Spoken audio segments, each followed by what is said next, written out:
నమస్కారం city morning news కి స్వాగతం. ముందుగా ముఖ్యాంశాలు. 5వ విడత వైఎస్ఆర్ కళ్యాణమస్తు షాదీ తోఫా నిధులను విడుదల చేసిన సీఎం వైఎస్ జగన్.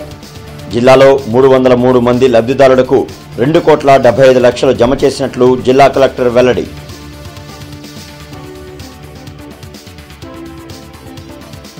ఏపీలో జరిగిన అభివృద్ధి సంక్షేమంపై తాము చర్చకు సిద్ధం. తమతో చర్చకు చంద్రబాబు సిద్ధమా అని ప్రశ్నించిన మంత్రి మేరుగా.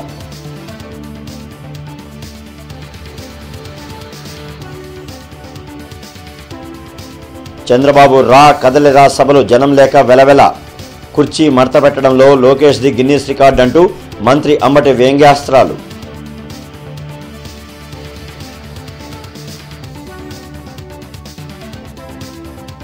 ఎమ్మెల్యే ఆళ్ల రామకృష్ణారెడ్డి తిరిగి వైసీపీ గూటికి. మంగళగిరిలో వైసీపీ జెండాను 3వసారి రెపరెపలాడిస్తామని ధీమా.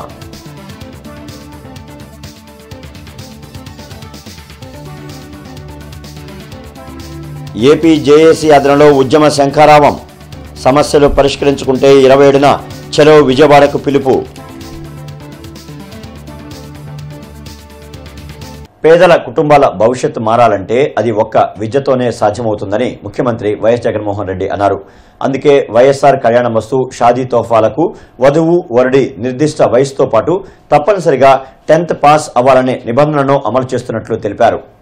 వైఎస్ఆర్ కళ్యాణమస్తు షాదీ తోఫా లబ్ధిదారులైన 10,132 జంటల తల్లుల ఖాతాల్లో 78 కోట్ల రూపాయలను ముఖ్యమంత్రి వైఎస్ జగన్మోహన్ రెడ్డి జమ చేశారు.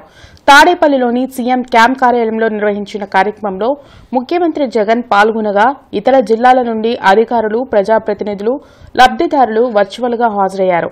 చదువును ప్రోత్సహిస్తూ పేద కుటుంబంలోని ఆడపిల్లల పెళ్లిళ్లు భారం కాకూడదనే ఉద్దేశంతో వైఎస్ఆర్ కళ్యాణమస్తు షాదీ తోఫాలను ప్రభుత్వం అమలు చేస్తున్నట్లు సీఎం తెలిపారు. వధువు వరుడికి నిర్దిష్ట వయసుతో పాటు 10th తప్పనిసరిగా పాస్ అవ్వాలనే నిబంధన వల్ల బాల్య వివాహాలను అరికట్టడంతో పాటు చదువు యొక్క ప్రాముఖ్యతను వారికి తెలుపుతున్నట్లు వివరించారు. గత ప్రభుత్వం ఈ పథకాలను నామ్కేగా అమలు చేసిందని, వైసీపీ ప్రభుత్వం మాత్రం గతం కంటే ఎక్కువ డబ్బులను లబ్ధిదారులకు అందిస్తున్నట్లు ముఖ్యమంత్రి జగన్ తెలిపారు. ప్రతి పేదవాడికి కూడా పిల్లలను చదివించే విషయంలో ఒక అడుగు ఆ చదువులను ప్రోత్సహిస్తూ ఖచ్చితంగా 10th క్లాస్ సర్టిఫికేట్ ఖచ్చితంగా ఉండాలి ఇద్దరికి, వధువుకు అండ్ గ్రూముకు కూడా, వరుడుకు కూడా ఉండాలని చెప్పి ఖచ్చితంగా పెట్టడం వల్ల ఖచ్చితంగా ఖచ్చితంగా ఈ స్కీమ్లో ఎలిజిబిలిటీ రావాలి అని అంటే ఈ మేరకు మినిమం చదువు ఉండాలి. కాబట్టి ఖచ్చితంగా చదివించే కార్యక్రమానికి మరింత ప్రోత్సాహం ఇచ్చే విధంగా ఇది ఉపయోగపడుతుంది. రెండవది మంచి జరిగేది ఏమిటి అని అంటే ఖచ్చితంగా 18 సంవత్సరాలు వధువుకు వయసు ఉండాలి, వరుడుకు 21 సంవత్సరాల వయసు ఉండాలి అని చెప్పి ఇంకొక రెగ్యులేషన్ కూడా ఖచ్చితంగా మ్యాండేటరీగా ఇది ఖచ్చితంగా ఉండాలని చెప్పడం వల్ల జరిగే రెండో మంచి ఏమిటి అని అంటే 10th ఒకవేళ ముందే అయిపోయినా కూడా 15వ సంవత్సరంలోనో 16వ సంవత్సరంలో 10th అయిపోయినా కూడా ఎలాగూ 18 సంవత్సరాల దాకా పెళ్లి అంతకన్నా ముందే జరిగితే ఈ స్కీమ్లోకి ఎలిజిబిలిటీ రాదు. కాబట్టి ఎలాగూ ప్రభుత్వం కాలేజీకి అంటే ఇంటర్మీడియట్కు పంపిస్తే అమ్మఒడి అనే పథకం ఎలాగూ ప్రభుత్వం ఇస్తుంది కాబట్టి దానివల్ల ప్రతి సంవత్సరం ఆ తల్లికి ఆ పిల్లలను ఊరికే కాలేజీకి పంపిస్తే చాలు, అమ్మఒడి అనే పథకం వల్ల మంచి జరుగుతుంది. కాబట్టి ఖచ్చితంగా ఆ ఇంటర్మీడియట్ కూడా చదివించే కార్యక్రమం దిశగా అడుగులు వేస్తారు. ఏపీలో జరిగిన అభివృద్ధి సంక్షేమంపై తాము చర్చకు సిద్ధమని మంత్రి మేరుగ నాగార్జున అన్నారు. తమతో చర్చకు చంద్రబాబు సిద్ధమా అని మేరుగ నాగార్జున ప్రశ్నించారు. తాడేపల్లిలోని సీఎం క్యాంప్ కార్యాలయంలో మంత్రి మీడియాతో మాట్లాడారు. విజయవాడ అంబేద్కర్ విగ్రహం వద్దకు చంద్రబాబు, లోకేష్, పవన్ కళ్యాణ్ ఎవరైనా చర్చకు రావాలన్నారు. 2019లో జనం సైకిల్ ని తొక్కేసి పక్కన పడేశారని, ఇప్పుడు కూడా అదే జరుగుతుందని చెప్పారు. కళ్యాణమస్తు షాదీ తోఫా కింద 78.53 కోట్లను సీఎం జగన్ విడుదల చేశారని మేరుగ నాగార్జున తెలిపారు. సైకిల్లో మడత పెట్టేశాం, చంద్రబాబు నాయుడు కొడుకు ఆయనకి సపోర్ట్ చేసే వాళ్ళని ఇరగదొక్కేశాం 2019లో. ఈరోజు తేరుకోలేక తెప్పలేక ఎక్కటాకి ఆ ఓపిక లేక అన్నీ కృషించి నశించి రాజకీయాల్లో వెనుకబడిపోయి గుడ్డగాల్చి జగన్మోహన్ రెడ్డి గారి మీద మా ప్రభుత్వం మీద నెత్తినేస్తూ మేమే మర్చిపోతామా వెనకబడతామా 24లో తెలుస్తుంది. ఈరోజు ఈ రాష్ట్రంలో ప్రజానీకం యొక్క ఈ పరిపాలనా సరళి ఈ ప్రజల యొక్క స్థితిగతులు మెరుగుపరచడానికి సామాజిక విప్లవాన్ని తెరదీసిన ముఖ్యమంత్రిగా నా ఎస్సీ నా ఎస్టీ నా బీసీ అని చెప్పి ఈ రాష్ట్ర ప్రజలను ఆకట్టుకొని వారి కోసమే పనిచేస్తున్న ముఖ్యమంత్రి యొక్క పనితనం కింద చంద్రబాబు బేజారెత్తా ఉన్నాడు కాబట్టే ఈ మాటలు మాట్లాడుతూ ఉన్నాడు. దమ్ముంటే బాబాసాహెబ్ అంబేద్కర్ గారి విగ్రహం దగ్గర 24 గంటల నువ్వు కానీ నీ కొడుకు కానీ మీ పవన్ కళ్యాణ్ గారు వచ్చి చర్చకు సిద్ధంగా ఉంటారో తేల్చుకోమని మీ ద్వారా తెలియపరుస్తా ఉన్నా. ఫ్యాను రెక్కలు ఎరగొడతారా సైకిల్ చక్రాలు ఊరగొడతారా 2019లో నేను చూపించాం. 2024లో చక్రాలు సైకిల్ చక్రాలు ఉండవు పెడలు ఉండవు.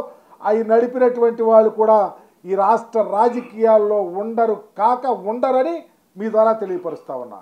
ఈరోజు ఈ రాష్ట్రంలో ఉన్న ఎస్సీ ఎస్టీ బీసీ మైనారిటీలతో పాటు భవన నిర్మాణ కార్మికులకు సంబంధించిన కుటుంబాలకు ఆదుకునే తీరు దానిలో కూడా చదువే ప్రామాణికంగా 10వ తరగతి పాస్ అవ్వాలని చెప్పటం అంటే ఈరోజు ఈ రాష్ట్ర చరిత్రలో చదువులమ్మ తల్లిని ఏ విధంగా ఓలలాడిస్తా ఉన్నాడో అర్థమవుతా ఉంది.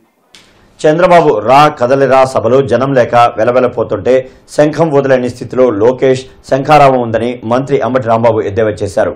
తాడేపల్లిలోని వైసీపీ కేంద్ర కార్యాలయంలో మంత్రి అంబటి మీడియాతో మాట్లాడారు. కుర్చీ మడత పెట్టడంలో లోకేష్ ది గిన్నిస్ రికార్డ్ అంటూ వ్యంగ్యాస్త్రాలు సంధించారు. సిద్ధం సభలకు వస్తున్న స్పందన చూసి టీడీపీ నేతలు భ్రమలు తొలగిపోయాయని చెప్పారు. మళ్లీ సీఎంగా జగనే అవుతారండంతో ఎలాంటి సందేహం లేదన్నారు. అభివృద్దిపై చర్చకు రమ్మని చంద్రబాబు విసిరిన సవాల్కు తాను సిద్దమన్నారు. టీడీపీ కార్యాలయంలోనైనా తాను చర్చకు వస్తానని, చర్చ అయ్యాక చంద్రబాబు బావురుమని ఏడవకూడదు. దేనికైనా సిద్ధం. నీ తెలుగుదేశం ఆఫీసులో అయినా చర్చకు సిద్ధం. గుర్తుపెట్టుకోమని మనం చేస్తున్నా. అట్లా లేవు మళ్ళా. అయితే ఒక షరతు అబ్బా, నాతో చర్చకు నువ్వు రావులే, వస్తే ఒక షరతు. చర్చ అంతా అయిపోయిన తర్వాత బావురుమని ఆడవకూడదు. అది మాత్రం గుర్తుపెట్టుకోమని మనం చేస్తున్నా. నువ్వు సవాలు చేసే స్థాయికి వాళ్ళు వెళ్ళావంటే ఎంత దౌర్భాగ్యమైనటువంటి పరిస్థితి ఒక్కసారి రాష్ట్ర ప్రజలు ఆలోచన చేయమని ఈ సందర్భంగా నేను మనవి చేస్తున్నా. శాసన మండలి కుర్చీ మడత పెట్టేశాడు. మంత్రి 5 శాఖల మంత్రి 5ఏనా 6 మరి ఎన్నో మంత్రి కుర్చీ మడత పెట్టేశాడు. మంగళగిరిలో కూర్చోవాయా అంటే కూర్చున్నాడు. మంగళగిరి కుర్చీ మడత. ఇక చూసుకో రాసుకో, మడత పెట్టబోతున్నాడు. తెలుగుదేశం కుర్చీనే మడత పెట్టకపోతే అడగండి, ఎన్నికలైందో తెలుగుదేశం కుర్చీనే మడత పెట్టేస్తాడు. మంగళగిరి ఎమ్మెల్యే ఆళ్ల రామకృష్ణారెడ్డి తిరిగి వైసీపీ గూటికి చేరారు. ఎంపీ ఆళ్ల అయోధ్యరామిరెడ్డితో తాడేపల్లిలోని సీఎం క్యాంప్ కార్యాలయం వచ్చిన ఆర్కే సీఎం జగన్ ని కలిసి పార్టీలో చేరారు. గత డిసెంబర్లో వ్యక్తిగత కారణాలతో వైసీపీకి ఎమ్మెల్యే పదవికి రాజీనామా చేసిన Ramakrishna Reddy AP PCC chief Sharmila సమక్షంలో కాంగ్రెస్ లో చేరారు. పేదలకు మంచి జరగకూడదన్నే విపక్షాల ప్రయత్నమని, అది ఫలించకూడదని తిరిగి వైసీపీలో చేరినట్లు ఆర్కే మీడియాకు వెల్లడించారు. మంగళగిరిలో వైసీపీ జెండాను 3వసారి రెపరెపలాడిస్తామని చెప్పారు. అభ్యర్థి ఎవరనేది అధిష్టానం చూసుకుంటుందన్నారు. మీరు ఏ అభ్యర్థిని మంగళగిరిలో మీరు ఇచ్చినా కూడా ఆ అభ్యర్థి విజయానికి పూర్తి స్థాయిగా అన్కండిషనల్గా నేను పనిచేసి ఖచ్చితంగా తిరిగి 3వసారి మంగళగిరిలో వైఎస్ఆర్ కాంగ్రెస్ పార్టీ గెలుపుకి నేను పనిచేస్తానని చెప్పి చెప్పడం జరిగింది. ఇటువంటి పరిస్థితుల్లో ఇక నుంచి అన్నకి నేను చెప్పడం కూడా జరిగింది. పేదవాడికి ఏ విధంగా అయితే ఈ రోజున జరుగుతున్న అదే ప్రతిపక్షాలన్నీ కూడా చూసాం. 2009లో రాజశేఖర రెడ్డి గారి మీద ప్రతిపక్షాలన్నీ కూడా ఏకమయ్యి ఏ విధంగా అయితే మరి రాజకీయంగా వచ్చినాయో ఆ రోజున ప్రజలందరూ కూడా రాజశేఖర రెడ్డి గారికి అండగా నిలబడ్డారు. అలాంటి పరిస్థితి మళ్ళా తిరిగి ఈ రోజున వస్తూ ఉంది. ఈ రాష్ట్రంలో పేదవాడికి మంచి జరగకూడదు, మధ్యతరగతి వాడికి ఎవరు అండగా ఉండకూడదు, మధ్యతరగతి వాళ్ళు ఎస్సీ ఎస్టీ బీసీ మైనార్టీలు ఎవరు కూడా రాజకీయంగా ఆర్థికంగా సామాజికంగా ఎదగకూడదు అని చెప్పేసి ఈ ప్రతిపక్షాలన్నీ కూడా చేస్తున్నటువంటి ప్రయత్నాన్ని తిరిగి ఎండగట్టాలి, వాటికి ఎదురుగా నిలబడాలి అని చెప్పేసి భావిస్తూ జగన్మోహన్ రెడ్డి గారి సారథ్యంలో అన్కండిషనల్గా పనిచేయడానికి, అదేవిధంగా మంగళగిరిలో మళ్ళా చెప్తా ఉన్నాం, తిరిగి 2024లో కూడా నేను వైఎస్ఆర్ కాంగ్రెస్ పార్టీ అభ్యర్థి గెలుపుకి నేను కృషి చేస్తాను, పనిచేస్తానని చెప్పి తెలియజేసుకుంటూ ఉద్యోగ ఉపాధ్యాయ కార్మిక పెన్షన్ల ఐక్య కార్యాచరణ సమితి ఆధ్వర్యంలో ఉద్యమ శంఖారావం జరిగింది. నగరం పాలన నుంచి ర్యాలీగా వచ్చిన ఏపీ జేఏసీ కలెక్టరేట్ వద్ద ధర్నా నిర్వహించి నిరసన తెలిపారు. తమ న్యాయమైన సమస్యలను పరిష్కరించాలని డిమాండ్ చేస్తూ ఏపీ జేఏసీ ఉద్యమాన్ని ఉధృతం చేసింది. ఈ మేరకు కలెక్టరేట్ వద్ద ఉద్యమ శంఖారావంను నిర్వహించారు. తమ అవసరాల కోసం దాచుకున్న డబ్బులను ఇవ్వకుండా ఉద్యోగులను రోడ్డుపాలు చేసిన ఘనత వైసీపీ ప్రభుత్వానికి దక్కుతుందని ఏపీ జేఏసీ నేతలు ధ్వజమెత్తారు. 12వ పీఆర్సీ ప్రకటించిన ప్రభుత్వం ఐఆర్ ఇవ్వకుండా నిర్లక్ష్యం వహిస్తుందన్నారు. సమస్యలను పరిష్కరించుకుంటే ఈ నెల 27న చలో విజయవాడను చేపట్టి మరోసారి విజయవాడను దిగ్బంధించి ఉద్యోగుల సత్తా ఏంటో చూపిస్తామని హెచ్చరించారు. ప్రభుత్వం చాలా మోసపూరితంగా ఉన్నది. ఈ 4.5 ఏళ్లలో ఉద్యోగులకి చాలా నష్టం చేసింది. రివర్స్ పీఆర్సీతో మొదలుపెట్టుకొని ఇవాళ మాకు పెండింగ్ బకాయిలు అనేక వేల కోట్ల రూపాయలు ఉన్నాయి. దీంతో మమ్మల్ని మోసం చేస్తున్నటువంటి ఒక అభిప్రాయంలోకి వచ్చాం. అనేక బట్టలు నొక్కుతా ఉన్నటువంటి ఈ ప్రభుత్వం ఉద్యోగుల విషయంలో, ఉపాధ్యాయులు, కార్మికుల పెన్షన్ల విషయంలో తీవ్ర అన్యాయం చేసింది చెప్పి మేము ఫీల్ అవుతున్నాం. ఇదే కనుక న్యాయమైన సమస్యలు పరిష్కరించకపోతే పెద్ద ఎత్తున ఉద్యమాలు చేసి ఈ ప్రభుత్వాన్ని గుణపాఠం చేయడానికి కూడా మేము సిద్ధంగా ఉన్నాం. ప్రభుత్వం ఈ 13 లక్షల ఉద్యోగ ఉపాధ్యాయ కార్మిక పెన్షనర్స్ యొక్క సంక్షేమం ఆలోచించట్లేదు. ఒక పక్క సంక్షేమ ప్రభుత్వం చెప్పుకుంటూనే మరి 13 లక్షల ఉద్యోగ ఉపాధ్యాయ కార్మిక పెన్షనర్స్ ఈ యొక్క ఆంధ్రప్రదేశ్లో భాగం కాదా అని మేము అడుగుతూ మా డిమాండ్స్ కోసం మేము రోడ్డెక్కాల్సిన పరిస్థితి ఈ ప్రభుత్వమే తీసుకొచ్చింది. మరి ఈ ప్రభుత్వాన్ని కనువిప్పు కలగాలని, ఈ ప్రభుత్వం కనుక మా డిమాండ్స్ వెంటనే ఒక వారం రోజుల లోపు 27వ తారీఖు లోపు కనుక వెంటనే ఐఆర్ ప్రకటించబోతే, మా పెండింగ్ బకాయిలను కనుక వాళ్ళు ప్రకటించబోతే చలో విజయవాడ భారీ ఎత్తున మేము సీఎం జగన్ వైఫల్యాలను ప్రజల్లోకి తీసుకెళ్లేందుకు పీసీసీ అధ్యక్షురాలు షర్మిల నిర్ణయించారని కాంగ్రెస్ పార్టీ సీడబ్ల్యూసీ ఆహ్వానిత సభ్యులు గిడుగు రుద్రరాజు తెలిపారు.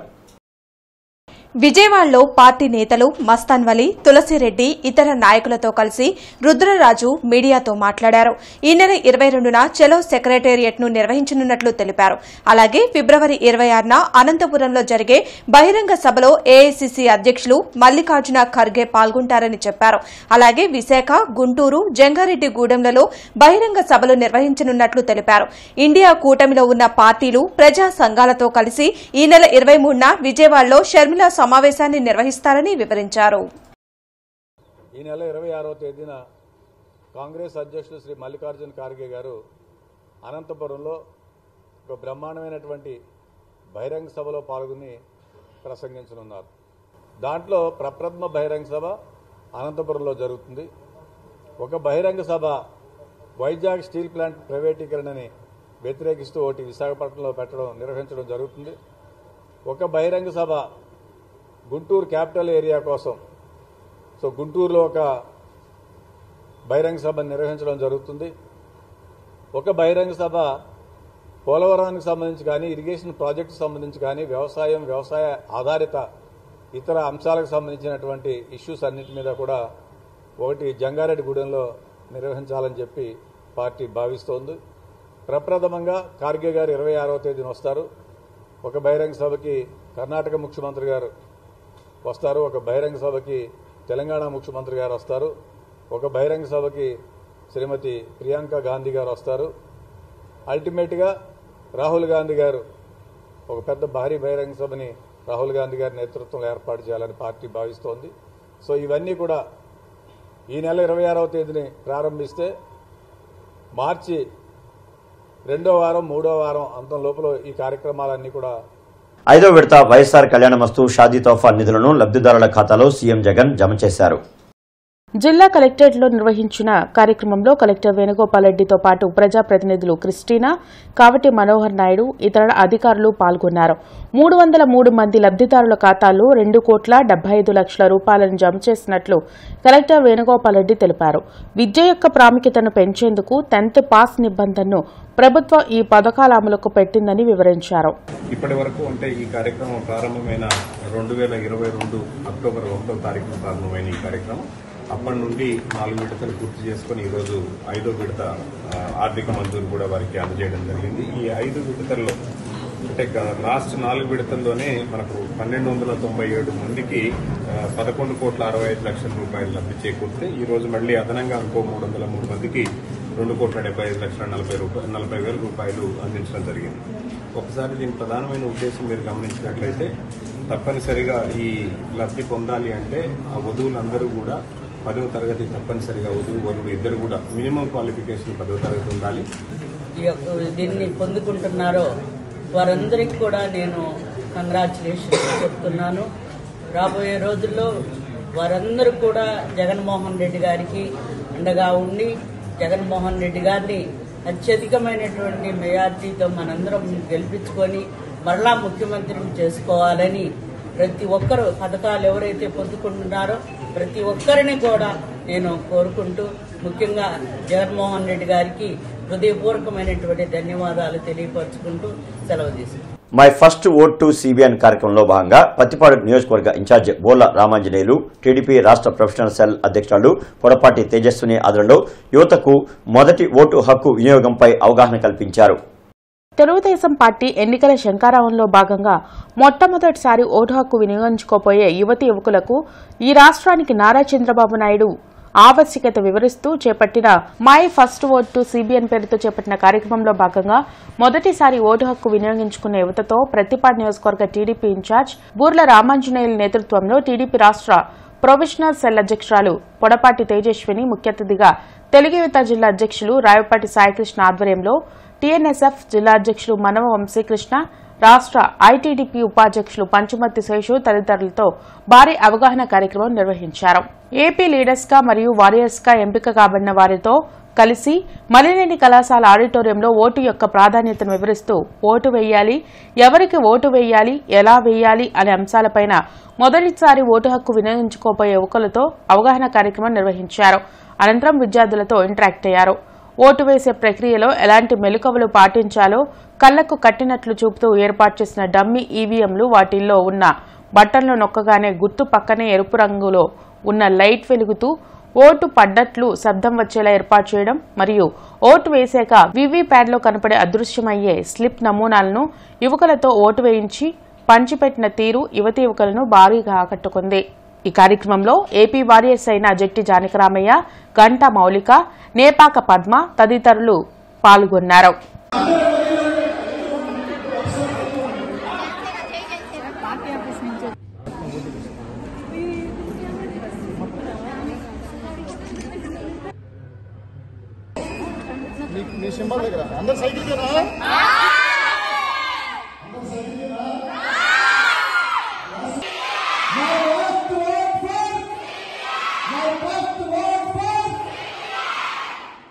మరి ఈరోజు ఈ కార్యక్రమం పేరేంటంటే నా ఫస్ట్ ఓటు సిబిఎన్ గారికి. సిబిఎన్ గారు అంటే ఎవరో తెలుసా? ఇప్పుడు చెప్పండి, సిబిఎన్ అంటే ఎవరు? ఎవరు ఎన్ని చెప్పినా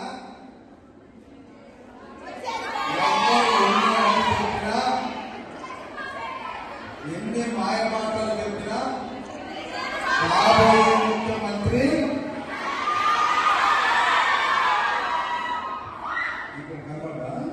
ఎలక్షన్ ఆఫీసర్ ఎవరైతే వస్తారో మీరు వెళ్ళి వేయబోయే బూత్ ఉంటుంది. ఆ బూత్ కి మీరందరినీ ఓటర్ ఐడి కార్డు వచ్చినాయా?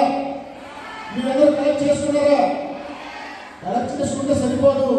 ఈ దొంగల రాజ్యంలో ఓటు కూడా కాపాడుకునే పరిస్థితిలో ఉన్నాం. ఎలక్షన్ కి 10 రోజుల ముందే కూడా మన ఓటు జాగ్రత్తగా ఉందో చూసుకోండి. ఎప్పటికప్పుడు ఆన్లైన్ లో చెక్ చేసుకోండి ఎలక్షన్ కమిషన్ అనే వెబ్సైట్ లో. అలాగే మీరు బూత్ లో కావాలంటే మీకు ఎలక్షన్ ఆఫీసర్ గారు ఏజెంట్స్ ఉంటారు, ప్రతి పార్టీకి ఒక ఏజెంట్ ఉంటాడు. ఎలక్షన్ ఆఫీసర్ గారు మీకు పర్మిషన్ ఇస్తారు వెళ్ళడానికి. వెళ్ళిన వెంటనే వాళ్ళ దగ్గర కంట్రోల్ యూనిట్ ఉంటుంది. మిమ్మల్ని ఇంత బహిరంగంగా ఉండదు, ఒక సీక్రెట్ ఛాంబర్ ఉంటుంది. అక్కడికి మీరు ఒక్కళ్ళు మాత్రమే వెళ్తారు. మీ ఓట్ని స్వతంత్రంగా హ్యాపీగా మీరే వినియోగించుకునే అవకాశం ఉంది. కాబట్టి 1-2 సార్లు చూసి ఈరోజు ఇక్కడ మేము ఓన్లీ 2 గుర్తులు పెట్టడం జరిగింది. ఒకటి తెలుగుదేశం పార్టీ అభ్యర్థి, మరొకటి జనసేన అభ్యర్థి. అంటే తెలుగుదేశం పార్టీ అభ్యర్థి ఉన్న దగ్గర జనసేన గుర్తు ఉండదు, గ్లాస్ గుర్తు ఉండదు. గ్లాస్ గుర్తు ఉన్న దగ్గర సైకిల్ గుర్తు, ఎందుకంటే 2 టైర్లపై పోటీ చేస్తున్నాయి. కాబట్టి ఈ విషయాన్ని గ్రహించండి. చూసి కరెక్ట్గా ఏదైతే ఇక్కడ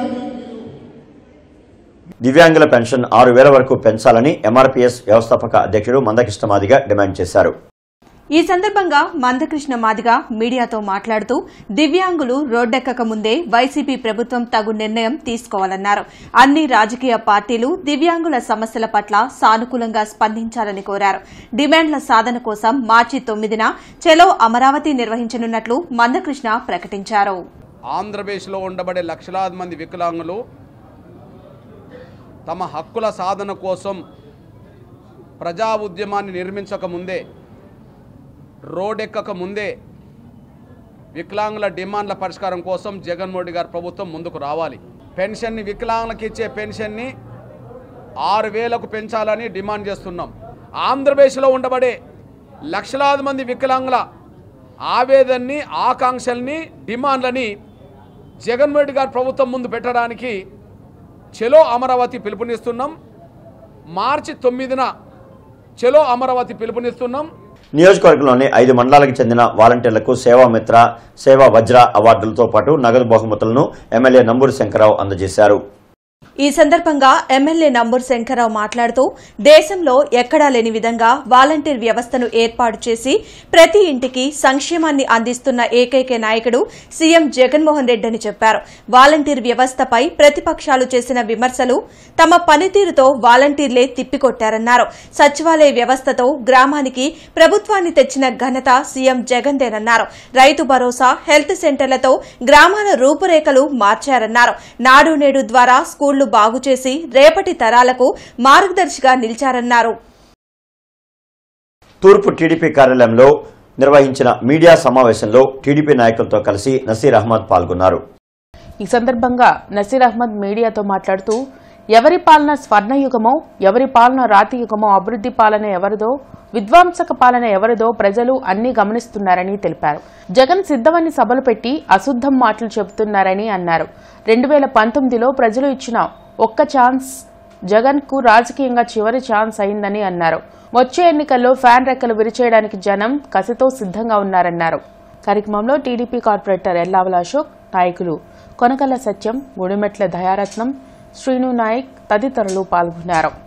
ఈరోజు కేవలం అబద్ధాలు మాట్లాడుతున్నటువంటి జగన్మోహన్ రెడ్డి గారికి మా నాయకుడు చంద్రబాబు నాయుడు గారు నిన్న సవాల్ విసిరినట్టు, నిజంగా మీరు సిద్ధమా, మా నాయకుడితో మీరు డైరెక్ట్గా భేటీ అవ్వడానికి సిద్ధమై సవాల్ విసురుతా ఉన్నాం.